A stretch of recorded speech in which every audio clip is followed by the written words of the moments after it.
Hey there, I'm Todd on High, and today I'm showcasing another build for the Division 2.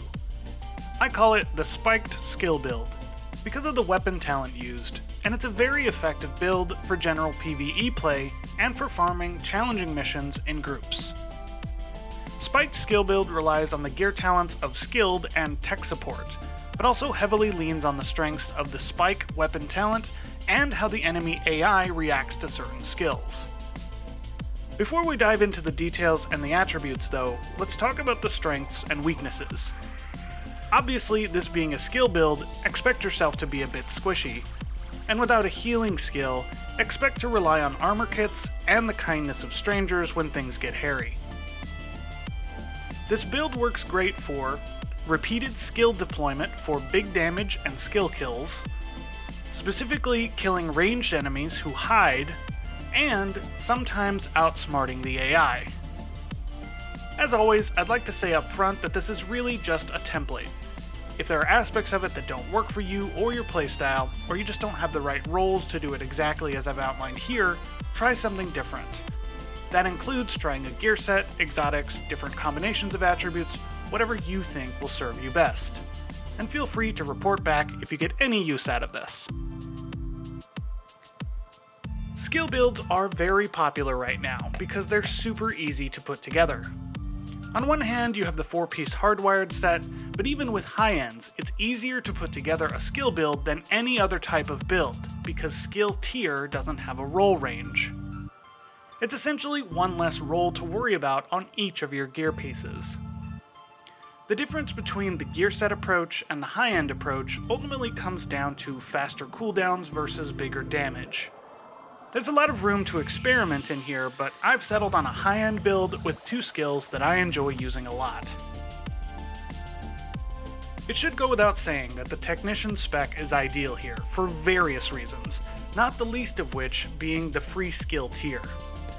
This allows you to devote a main stat to either weapon damage or armor depending on your preference, because you do not get overcharge for having 6 tiers from gear plus the Technician perk.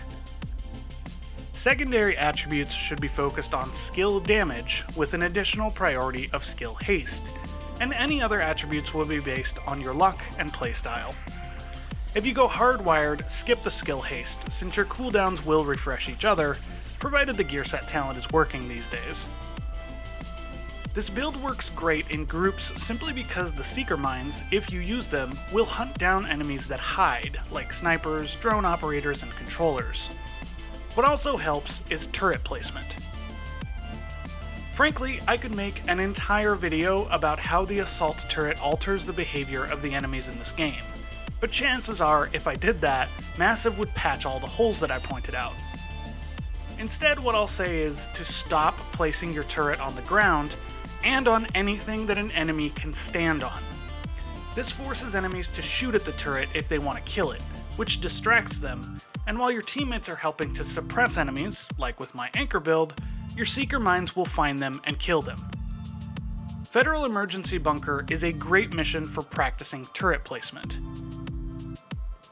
Because this build doesn't focus on weapon damage, technically you can bring any weapon types you prefer. However, this is a back row or long range build, so SMGs and shotguns are not ideal. The weapon talent Spike is a major help here, proccing on every headshot, not headshot kill, to magnify both the damage of your turret and Seekers. What's great about this build is that you don't have to stick to cover. I've tried to use calculated with this, but it made me feel glued to the scenery to rely on lowering my cooldowns, and there's not a complementary chest talent that provides a significant damage boost. Now, we all know that any skill build that uses Seeker Mines is more of a no-skill build, but this isn't Title Update 7 anymore. I can't stress enough how well the Seekers clean up enemies who run and hide. However, elites will still frequently do their dodge roll. You might be tempted to use a damage mod with your Seeker, but I recommend going with a range mod instead, as you will hit elites more frequently even if they dodge. A small damage boost is worth less than hitting more often, and the 2 other mods should be a +1 mines and skill haste. Even with stacking tons of skill haste though, be aware that the Seeker mines do have a fairly high cooldown. The assault turret on the other hand has a very short cooldown with this much skill haste, and can be deployed and redeployed for every encounter. With your buffs up, a tier 6 assault turret puts out massive damage, and will often be ignored by enemies in favor of killing agents. With good placement, your turret will confuse and decimate heavy enemies when focused properly. I absolutely recommend trying different skills with this build until you find the combination that you enjoy most. Certain exotics may work with a build like this depending on your skill preference, but that's up to you to decide. I don't recommend Acosta's Go Bag with this simply because it doesn't fit the theme of the build. But BTSU gloves may help depending on your preference. And that's it! If you have any questions about the build or spot any major errors, let me know, and definitely circle back with a comment if you try this build out. Thanks for watching, and if you enjoy this sort of content, please drop a like and subscribe. Good luck out there, agents, and happy farming!